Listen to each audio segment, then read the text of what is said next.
H.R. 2595, the Forfeiture Funds Expenditure Transparency Act, would import a reporting requirement into an asset forfeiture system that is in desperate need of overhaul. There is universal agreement on this committee that the asset forfeiture system requires major reform.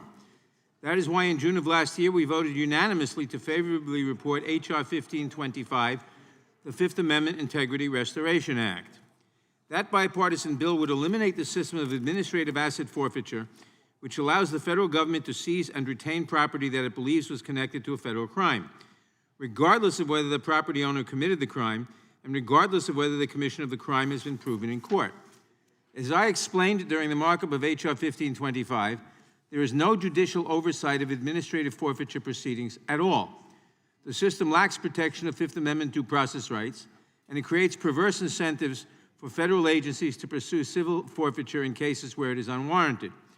Many state and local law enforcement agencies have similar asset forfeiture procedures. Moreover, the value of forfeited property is often less than the cost to retain legal counsel, leaving lower-income people whose property is seized for forfeiture with no ability to fairly contest the seizure. This is particularly troubling in light of several studies that have shown civil forfeiture disproportionately impacts working people and communities of color.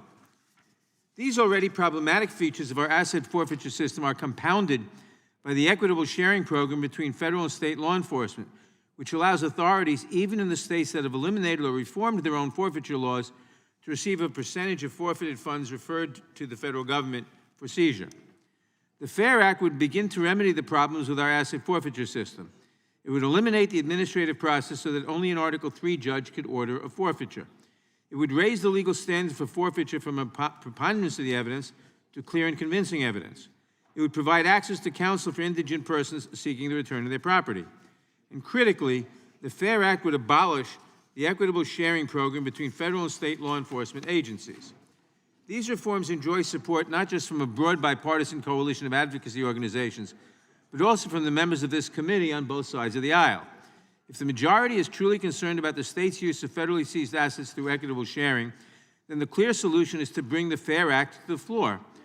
For 8 months, the bill has been ready for a floor vote. Instead, we are inexplicably marking up a bill that would make no effort to reform the federal asset forfeiture system, and instead would merely require state and local law enforcement agencies to report every 6 months about the use of funds that they obtain through the equitable sharing program.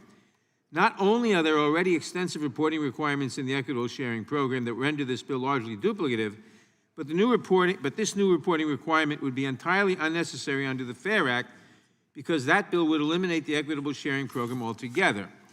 Ultimately, this legislation represents a step back on the road to reform, legitimizing a program that each of us has voted to eliminate while making no effort at serious reform.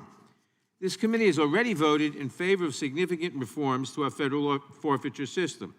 Rather than advancing this competing and practically meaningless legislation, I would ask my colleagues to instead use the power of this committee to bring the FAIR Act, which we've already reported to the floor. I would proudly join you in working to enact the FAIR Act into law. But until that happens, I must vote no on H.R. 2595. I urge my colleagues to do the same, and I yield.